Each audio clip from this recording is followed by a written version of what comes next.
Então, dando continuidade ao nosso bate-papo sobre o Março Azul, eu gostaria de tocar num tema delicado, que é a questão do tratamento e o estadiamento. Eu queria que vocês relatassem a experiência de vocês com relação tanto ao aspecto da prática, como também o aspecto psicológico do paciente, da família e do diagnóstico, que não é fácil, né? É verdade. Bom, de uma forma geral, eu digo, quando a gente adoece, não adoece só, adoece a família inteira, né? E você precisa de muito suporte, porque além de envolver uma gama de tratamentos, o sofrimento psicológico mesmo, a angústia é muito grande. De uma forma geral, o que vem acontecendo com o tratamento do câncer coloretal? Ele vem avançando e a sobrevida vem aumentando. Então, assim, há uns 10 anos atrás, a taxa média de sobrevida era de 50%. Hoje a gente tem a taxa média de 64%, 65%. Aumentou considerável. Aumentou. Ela aumentou, inclusive, mais, por incrível que pareça, para o tumor mais difícil, que é o tumor de reto, que é onde a gente teve mais mudança, do que para o tumor de cólon especificamente. Com os novos protocolos e as medicações quimioterápicas ou associadas? Associando a nova terapia quimioterápica, né? Hoje tem estudos que mostram que talvez seja melhor fazer a quimioterapia toda antes do tratamento cirúrgico, a quimio de curta ou longa duração, a radioterapia. Então temos avançado bastante nessa parte da associação do tratamento químio e radioterápico com a cirurgia, avançamos bastante. Então criou-se novas possibilidades do tratamento do câncer de reto e do cólon, e também tratamento de metástases hepáticas também, que é o que mais mata os pacientes, não é a recidiva local, e sim metástases à distância, né, como no fígado, pulmão. Então temos avançado bastante nisso. Só que o nosso ponto mais importante é fazer o diagnóstico precoce. E o estadiamento, de acordo com o estadiamento, a oportunidade de fazer essa prevenção. Então, primeiro a gente faz o estadiamento clínico, né, e depois o cirúrgico, e tomamos a decisão dos próximos passos, né? O paciente faz um exame para verificar se tem metástase de algum lugar. E aquele grupo que está mais avançado, vamos dizer assim, é aquele em que houve uma mudança na postura do tratamento com a quimio e radioterapia. Que antigamente, o que a gente fazia? A cirurgia sempre foi o pilar central do tratamento do câncer de intestino. Mas a gente fazia uma radioquimioterapia, por exemplo, no tumor de reto avançado. Primeiro a gente fazia radioquimioterapia, aguardava as 12 semanas, operava o paciente depois disso e depois nova quimioterapia. Só que o que acontecia? Muita gente não conseguia fazer essa última fase de quimioterapia. Então, isso evoluiu, não faz muito tempo, foi da pandemia para cá, para uma nova modalidade que a gente chama de TNT, que é a terapia neoadjuvante total, ou seja, toda a quimioterapia antes da cirurgia. E com isso, aumentou o índice de casos que respondeu de tal forma ao tumor desaparecer antes da cirurgia. Então, esse percentual agora passou por um novo método, vamos dizer assim, que já era, já tinha sido aventado há algum tempo, a maior coloproctologista latino-americana, que é a doutora Angelita Gama, ela já tinha essa metodologia de observar que, por um método chamado watch and wait, de não operar imediatamente, de observar se esse tumor realmente tinha acabado, ou se voltaria. E esse método ele foi sendo estabelecido no mundo todo, durante a pandemia especialmente, e hoje é um avanço. Então, existe um percentual de pacientes que realmente fica curado antes da cirurgia, com esse novo método. E aí, precisa ainda, lógico. E aí, ele precisa de uma vigília muito grande. É o doente, assim, que a cada 2 meses ele está lá fazendo exame. A cada 6 meses ele faz outra colonoscopia ou retossigmoidoscopia, dependendo da localização do tumor. São decisões de múltiplos profissionais e de caso a caso. Essa é uma tendência no tratamento do câncer, é individualizar com a imunohistoquímica, né? Com o uso de marcadores imunohistoquímicos, individualizar quem é que vai responder àquele específico tratamento, àquela específica droga. Essa é uma grande evolução do tratamento do câncer coloretal. Com relação à questão de tolerância da quimioterapia nos pacientes de uma maneira geral. Eu acho que talvez, assim, a tolerância ela não é fácil. A quimioterapia, Comparada a outros cânceres, eu acho até que ela é mais tolerável que vários outros cânceres. Mas, de uma forma geral, existe até uma forma de tratar com quimioterapia oral. Vai depender do estágio, né? Do estádio que o paciente está e o grau que vai ser acometido, né? Pode ser só quimioterapia oral ou injetável também. E em relação às sequelas do tratamento? Eu acho que a principal sequela que o paciente mais teme é a colostomia, né? É viver com aquela bolsinha lá de forma permanente. Bom, a gente precisa dizer que a colostomia, ela realmente é um desafio, né? Viver com ela. Mas é um salvador de vidas. Na verdade, a pessoa ela precisa ser motivada a lutar pela vida, né? Que a doença ela pode ser curável e que a colostomia... Dizer ela que ela é mais do que uma colostomia. Muito mais. Muito mais. E ali é a melhor amiga dela, que provavelmente foi ela que salvou a vida, né? Então, existem casos que tem que ficar para sempre com a colostomia, não pode ser revertido, né? Que gera muitas dúvidas, né? Tem pacientes que conseguimos reverter e outros não. Então, cada caso é um caso que a gente deve avaliar e sempre conversar bem com o paciente, individualizar e ele também expor o que ele quer, suas medos, dúvidas, tudo isso. Angústias. Suas angústias. E assim, ele não deixar de buscar assistência nisso. Existem os núcleos para os ostomizados que têm apoio psicológico, a estomaterapeuta, porque existe uma forma de você usar um oclusor nela, não necessariamente uma bolsa. Eu quero ir para um casamento, eu aprendo a fazer a limpeza e usar um oclusor sem precisar da bolsa. Existem outras formas de lidar com isso. Tudo um suporte, Então, esse aspecto multidisciplinar, nessa hora, ele é fundamental. Fundamental. É muito importante. O câncer coloretal é uma doença que depende de muitas mãos dadas. Bom, aproveitando a oportunidade, a gente sabe que existem outras patologias que são, às vezes, correlacionadas, que, no entanto, não tem tanta correlação assim. Quais seriam essas patologias? Nós temos as doenças benignas também, né, que geram muitas dúvidas, né, e as pessoas chegam muito apreensivas no consultório, como a doença hemorroidária, as fístulas, né, infecções sexualmente transmissíveis.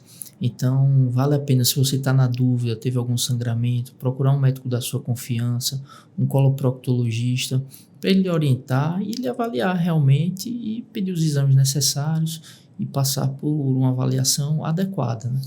Então, quer dizer que hemorroida em si não causa câncer. Não causa câncer, né? Mas é como a gente costuma dizer, é que nem tudo que sangra é hemorroida. A gente deve investigar, mas passar por avaliação se é uma doença hemorroidária, se precisa só mudar os hábitos alimentares, algumas questões do dia a dia, como o uso do papel higiênico, a posição que evacua, hábito de fazer atividade física. Então, precisa de algumas mudanças no dia a dia para a gente conseguir tratar a doença hemorroidária.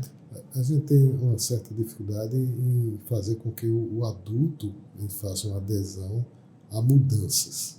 Infelizmente, as pessoas são resistentes a mudar os seus hábitos.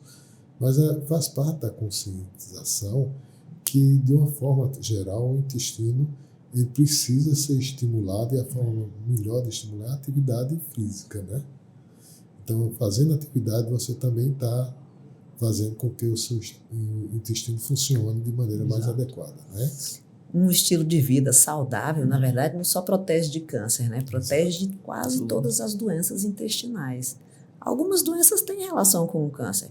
Outras, como o doutor Danilo estava dizendo, não têm relação, mas confundem o paciente. Então, às vezes, o paciente, ele normalmente chega no consultório com sangramento, para se queixar de sangramento nas fezes, mas ele chega dizendo que tem hemorroida. Ele nunca chega dizendo, será que eu tenho câncer? E muitas vezes o que ele tem é câncer. Talvez uma forma de autossabotagem com relação ao diagnóstico possível, que talvez ele já desconfie, né? Também eu acho que é uma questão de frequência, doutor Cláudio. Como a doença hemorroidária é muito mais comum, né? Aí ele acha que sangrou, deve ser hemorroida sempre.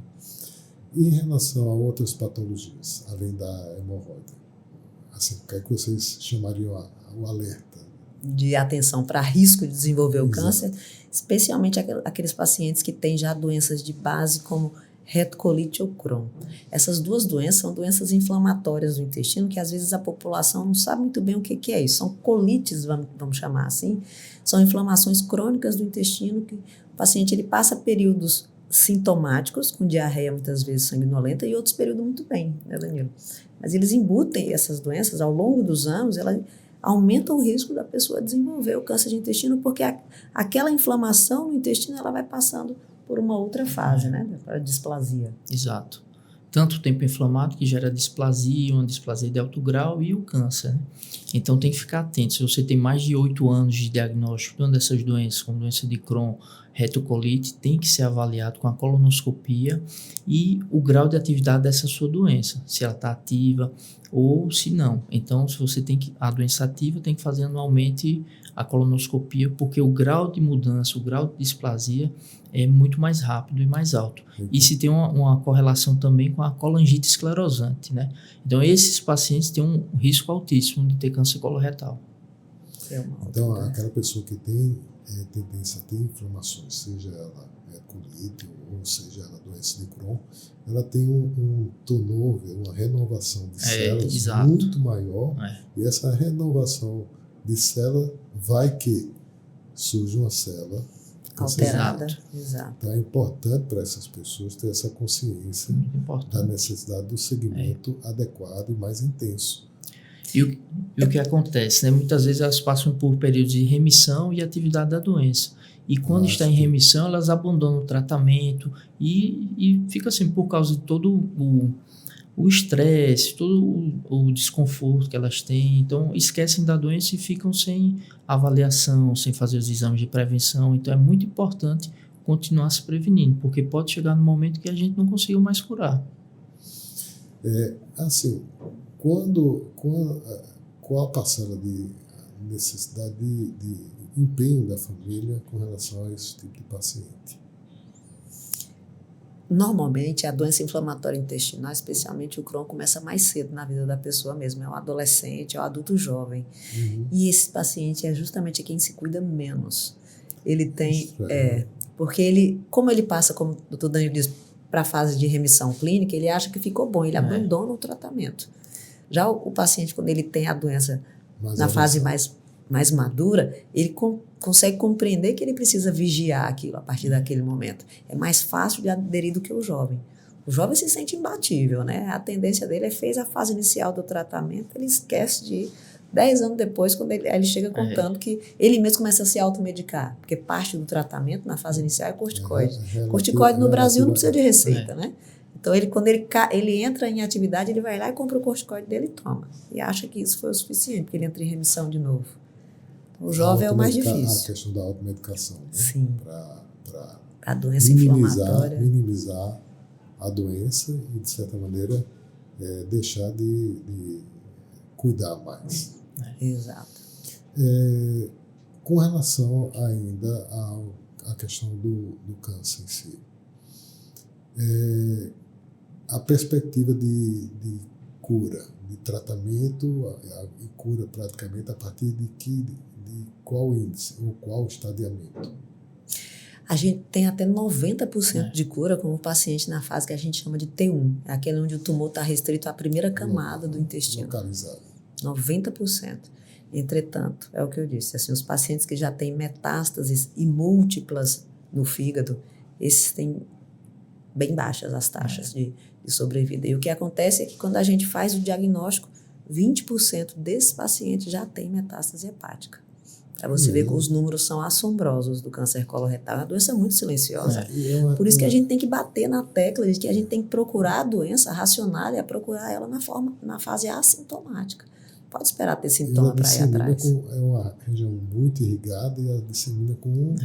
Exato. Ela pega uma tanto hematogênica como linfonodal. Então, são as duas vias. Então, temos que ficar atento e que está aumentando entre os jovens.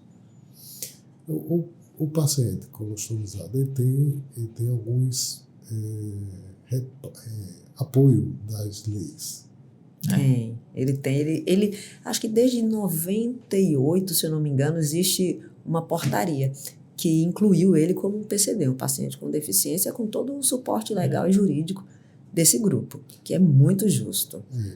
A população de ostomizado no país é enorme, porque a colostomia não é só para o doente oncológico, né? A gente tem outras doenças, como, por exemplo, a diverticulite, que, por vezes, culmina na necessidade da colostomia.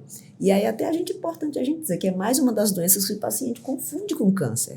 Porque ele pensa o seguinte, não, eu fiz a minha colonoscopia e tem divertículos. Significa que eu tenho risco de ter câncer? Não tem. Os divertículos não têm correlação. Mas ele também, a forma de prevenir as complicações do divertículo, que são a diverticulite, é exatamente com o mesmo jeito que ele previne câncer. Comendo 400 gramas de fibra todos os dias, tomando água, fazendo atividade física, ingerindo menos carne.